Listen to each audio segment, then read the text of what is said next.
Hey friends, welcome to part 11. This one's called How to Meet New People and Add Them to Your List. So what I'm going to do in this video, I'm going to give you 4 different ways to quickly find and add new people. So now, let me clarify what I mean by adding new people. I've talked in previous videos about using a CRM. If you don't want to use one, I know that you have some kind of system. We've talked about the importance of organization. So I'm sure that at this stage of the game you have some way of keeping things organized, be it a CRM or a combination of calendars and contacts and all that good stuff. Whatever it is, that's what I mean when I'm talking about adding them to your list. Adding them into your new people, a new person. You want to constantly add people to your list, or else this whole technique is going to fall apart. You're gonna run dry. And we don't need to add tons and tons of people, but 3 or 4 a day is great. If you're doing 3 or 4 a day, 5 days a week, that's probably going to be very good. But of course, it's up to you as far as how fast you want to grow things and at what rate you want to reach out to people. So let me give you the 4 ways. The first one is for people you already know but you have not added to your list. There are usually lots of them. So they have these things, you can find them online, called memory joggers. Memory joggers.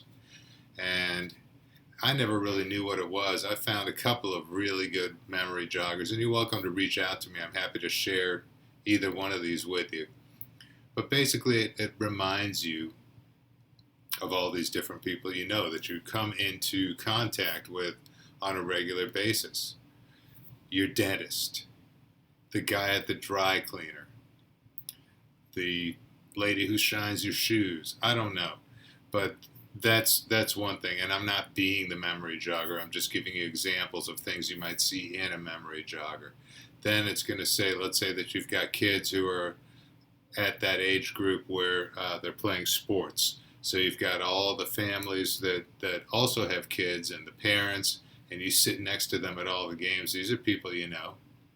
Now, you may not have their contact information, but you can certainly talk to these people, and when it's appropriate, add them in.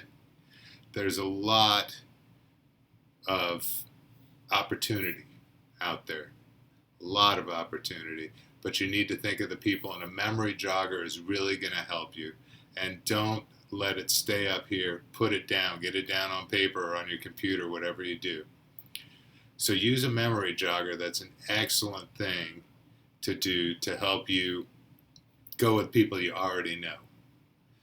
All right, item number 2, introductions. Get introduced, and we talked about this. I had a whole video that was attributed to this, not attributed, but devoted, dedicated to this. Get introduced by a friend of yours or by an existing customer, somebody who is an advocate of yours. Someone can be a customer and an advocate. So get introduced. Relationships, remember, are based on trust. And the introducer is kind of lending the trust to you at the time of introduction. And that's when the connection starts. And from there, you build the relationship with the person to whom you were introduced. Okay, item number 3, social media. Friending people is a good way to add people. I get a lot of friend requests, not every day, but most days I get a few, because I think the critical mass point, or whatever you want to call it, is if you have around 1,000 friends. I know people who have a lot more friends than I do. I think I probably have 15, maybe 1,800 friends on Facebook, many of whom I don't know, many of whom I've spoken to, some of whom I've started friendships with and become pretty good friends and never met them in real life. Why? Because of this technique. So you do that. You start with your closest friends and look to see who their friends are. And you think, well, if we have 65 friends in common, I'm probably going to like this person. So that's kind of your closest friends. And you kind of work your way outward from there and keep sending friend requests. I will warn you that if you have one day and you're feeling overzealous and you send out 200 friend requests, there are a lot of them who are going to respond. And the important thing is You really need to enter these people as they accept your friend request, or as they request you and you are accepting theirs. Add them into your system, to your list. That's important to do. Okay, now there's other stuff that you can do with Facebook or social media. Okay, you're developing rapport with these people, but they have groups, various interest groups, I guess I'll call them. You know what I'm talking about. Facebook groups are the one that I know the most about. Okay, well, I like jokes, so I belong to a couple of joke forums. Or Dude Dad. Have you heard of Dude Dad? That's a pretty good one. It's got entertaining stuff. And so what happens? You're going to see some names repeatedly. So maybe reach out to them or shoot them a friend request. Send them a message at the same time and say, hey, I know you from Dude Dad. I keep seeing your posts. They're great, etc., etc. Create a relationship and then cultivate it. You can also create your own group. And you should allow members of the group, people who join, to invite others to join. You want to grow it as big as you can. And you can control the content. And don't make it in the same way that I've talked about. Don't blast social media constantly with your mission, or not your mission, but you're advertising your stuff. Don't do that. But you can use the group in the same way that you use social media as a whole. You can direct the feel of the whole group because it's your group. So that's number 3. Let's go to number 4. In real life. Okay, we are still in the midst of COVID.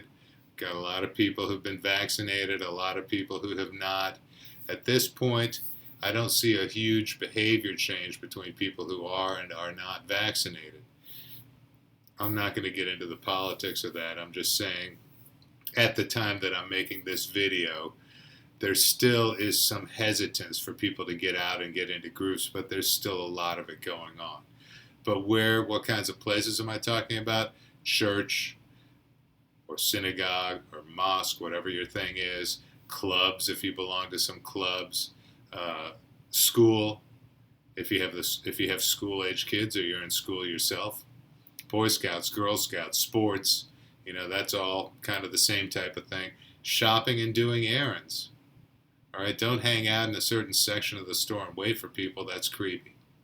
Another thing you might want to do is if you have logoed merchandise, like shirts or jackets, you might want to wear, once in a while I'll wear something like that and I get a question. It's not typical, it's not common, but it's happened to me before.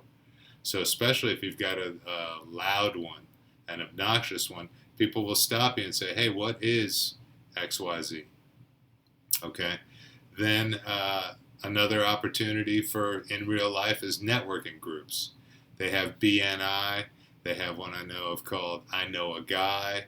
And there are other ones. You can also host neighborhood events, street fairs, trade shows. This might be over the top, but these are just things that we've thought of. All places that there are opportunities to meet people. Now, the last thing is, what about if you're a married man and you're reaching out to women? And I could have addressed this anywhere in this series of videos. Or what if you're a married woman and you're reaching out to men?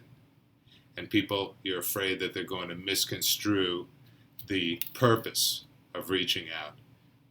Because you're not just trying to sell them something. If you haven't learned anything so far, remember, that's not the purpose of reaching out. You are trying to cultivate a friendship. But you are in some sticky territory sometimes there.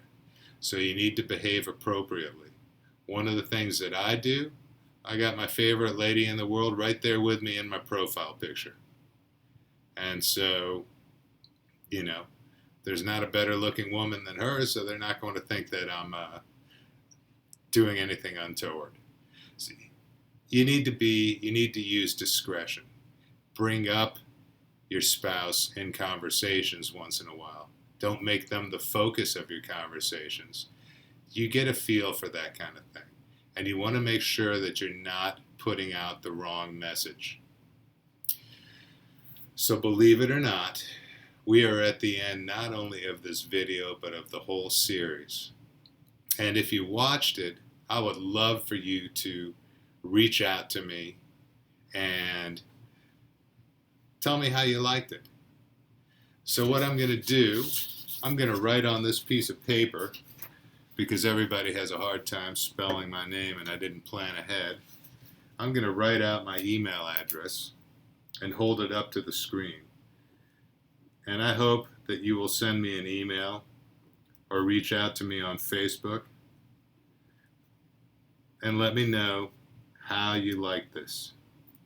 I'm writing this out for you guys right now. And hopefully you'll be able to read my handwriting. And it isn't even a mirror image. So it's EYTANR